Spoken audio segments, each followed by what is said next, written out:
ഇന്ന് നമ്മൾ എല്ലാവർക്കും ഇഷ്ടപ്പെട്ട ഒരു ബട്ടർ ചിക്കനാണ് ഉണ്ടാക്കുന്നത്. ഇതൊരു 1 പോട്ട് റെസിപ്പിയാണ്. നമുക്ക് നോക്കാം. ഇതിനായിട്ട് ആദ്യം നമുക്കൊരു കുറച്ച് ചിക്കൻ, ഞാനിപ്പോൾ ഒരു 250 ഗ്രാമിൻ്റെ അളവാണ് കാണിക്കുന്നത്. ബോൺലെസ് ചിക്കനാണ്, ചെറുതായിട്ട് കട്ട് ചെയ്ത് വെച്ചിരിക്കുന്നുണ്ട്.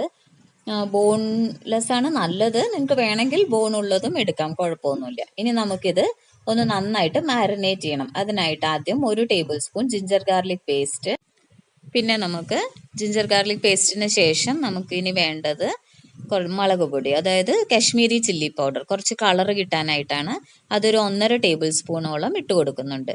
പിന്നെ നമുക്ക് ഉപ്പ്, കാശ്മീരി ചില്ലിയാണ് നല്ലത്, കാരണം നമ്മൾ വേറെ കളറൊന്നും ചേർത്തുന്നില്ലല്ലോ. ഉപ്പും കൂടെ ചേർത്തിട്ട് പിന്നെ നമുക്ക് നന്നായിട്ട് തന്നെ മാരിനേറ്റ് ചെയ്ത് കൊടുക്കുക. കൈ കൊണ്ടോ സ്പൂൺ കൊണ്ടോ എന്തുണ്ടെങ്കിലും മാരിനേറ്റ് ചെയ്ത് കൊടുക്കണം.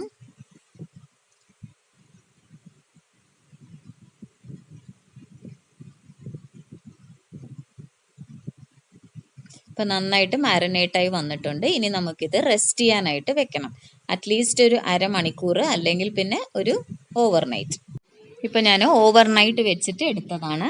നന്നായിട്ട് മാരിനേറ്റ് വന്നിട്ടുണ്ട്. ഇനി നമുക്കിതൊന്ന് ഫ്രൈ ചെയ്തെടുക്കണം. ഫ്രൈ ചെയ്യാനായിട്ട് ഒരു പാൻ വയ്ക്കുക, എന്നിട്ട് കുറച്ച് എണ്ണ ഒഴിച്ചു കൊടുത്താൽ മതി, കാരണം ഷാലോ ഫ്രൈ ആണ്, ഡീപ്പ് ഫ്രൈ അല്ല.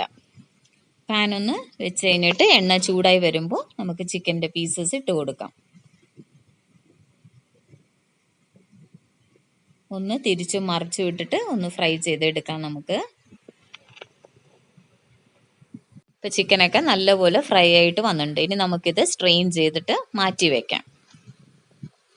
നമുക്കിനി അതേ പാനിൽ തന്നെ അതേ എണ്ണയിൽ ഒരു സവാള ഇട്ട് കൊടുക്കാം. നന്നായിട്ട് വഴറ്റുക. ഒന്ന് വഴന്ന് വന്നതിന് ശേഷം നമുക്കൊരു 1/2 ടേബിൾ സ്പൂണോളം ജിഞ്ചർ ഗാർലിക് പേസ്റ്റ് ചേർത്തി കൊടുക്കാം. അതും കൂടെ വഴറ്റിയതിന് ശേഷം നമുക്ക് ബട്ടർ, അതായത് 1 ടേബിൾ സ്പൂണോളം ബട്ടറും കൂടി ചേർത്തി കൊടുക്കണം. എന്നിട്ട് നല്ലപോലെ വഴറ്റി കൊടുക്കുക. പിന്നെ നമുക്ക് ഒരു സവാളയ്ക്ക് 2 തക്കാളിയാണ് വേണ്ടത്. നല്ല പഴുത്ത തക്കാളി നോക്കി എടുക്കുക. അതും കൂടെ ചേർത്തി കൊടുത്തിട്ട് നല്ലപോലെ ഒന്ന് സോഫ്റ്റ് ആവുന്ന വരെ വഴറ്റി കൊടുക്കണം. പിന്നെ നമുക്ക് പൊടികളാണ് വേണ്ടത്, അതായത് ഇതിൻ്റെ കൂടെ തന്നെ നമുക്ക് കുറച്ച് കാഷ്യൂനട്ടോ അല്ലെങ്കിൽ ബദാമും കൂടെ ചേർത്തി കൊടുക്കണം, എന്നാലേ നല്ല ഗ്രേവി തിക്കായിട്ട് വരുള്ളൂ. പിന്നെ നമുക്ക് പൊടികൾ ആഡ് ചെയ്ത് കൊടുക്കാം. ഒരു 1/2 ടേബിൾ സ്പൂണോളം ഗരം മസാല പൗഡറും, പിന്നെ ഒരു 1.5 ടേബിൾ സ്പൂണോളം കാശ്മീരി ചില്ലി പൗഡറും, പിന്നെ 1 ടേബിൾ സ്പൂൺ വിനീഗർ, പിന്നെ ആവശ്യത്തിന് ഉപ്പും അതും കൂടെ ചേർത്തിട്ട് നല്ലപോലെ മിക്സ് ചെയ്ത് കൊടുക്കുക. പിന്നെ 1 കപ്പ് വെള്ളവും കൂടെ ഒഴിച്ചിട്ട് കുറച്ച് നേരം തിളപ്പിക്കുക. തിളച്ച് വന്നതിന് ശേഷം നമുക്കിത് നന്നായിട്ട് പേസ്റ്റ് പോലെ അരച്ചെടുക്കണം. അപ്പം ഇതൊന്ന് തിളച്ച് വന്നിട്ട് ഞാൻ പേസ്റ്റായിട്ട് അരച്ചതിന് ശേഷം ഞാൻ കാണിച്ചു തരാം. ഇപ്പം ഞാൻ പേസ്റ്റ് പോലെ അരച്ച ഗ്രേവിയാണ് ഇത്. അതും സെയിം പോട്ടിൽ തന്നെ ഞാൻ ഒഴിച്ചിരിക്കുന്നത്. അത് ഒഴിച്ചതിന് ശേഷം നമുക്കൊരു 1/2 ടേബിൾ സ്പൂൺ ബട്ടറും കൂടി ഇതിലേക്ക് ചേർത്തി കൊടുക്കണം. ഈ ഗ്രേവി ഒന്ന് തിളച്ച് വരട്ടെ, ബട്ടറിൻ്റെ കൂടെ ചേർന്ന് നന്നായിട്ടൊന്ന് തിളച്ച് വരട്ടെ. ഈ സമയത്ത് ഉപ്പും മധുരവും ഒക്കെ നോക്കുക. മധുരം പോരാന്നുണ്ടെങ്കിൽ 1 ടേബിൾ സ്പൂണോളം നമുക്ക് പഞ്ചസാര ആഡ് ചെയ്ത് കൊടുക്കാം.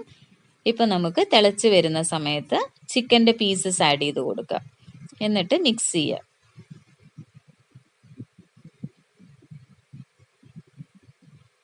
ഇപ്പോൾ ബട്ടറൊക്കെ മെൽട്ടായി വരുന്നതേ ഉള്ളൂ.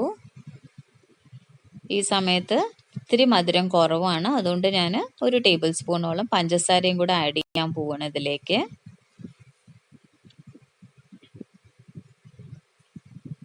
ഇനി ഇതൊന്ന് തിളച്ച് വരട്ടെ. ഇത്രയേ ഉള്ളൂ. നമുക്കിത് തിളച്ച് വരുന്ന സമയത്ത് കുറച്ച് മല്ലിയിലയും പിന്നെ 1 ടേബിൾ സ്പൂണോളം കസ്തൂരി മേത്തിയും കൂടെ ആഡ് ചെയ്തിട്ട് സെർവ് ചെയ്യാൻ വെക്കാം.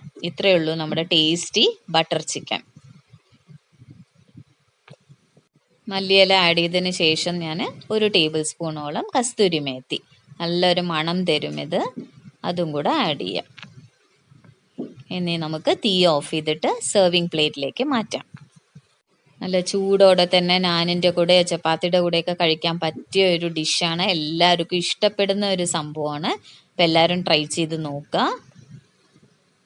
ഇപ്പോൾ സെർവിങ് ഡിഷിലേക്ക് ഞാൻ മാറ്റിയെടുത്തിട്ടുണ്ട്. എന്നിട്ട് 1 ടേബിൾ സ്പൂണോളം ക്രീമും കൂടെ ആഡ് ചെയ്ത് കൊടുത്തു. അപ്പോൾ എല്ലാവരും പരീക്ഷിച്ച് നോക്കിയിട്ട് അഭിപ്രായം പറയാൻ മറക്കരുത്. നാളെ വീണ്ടും കാണാം.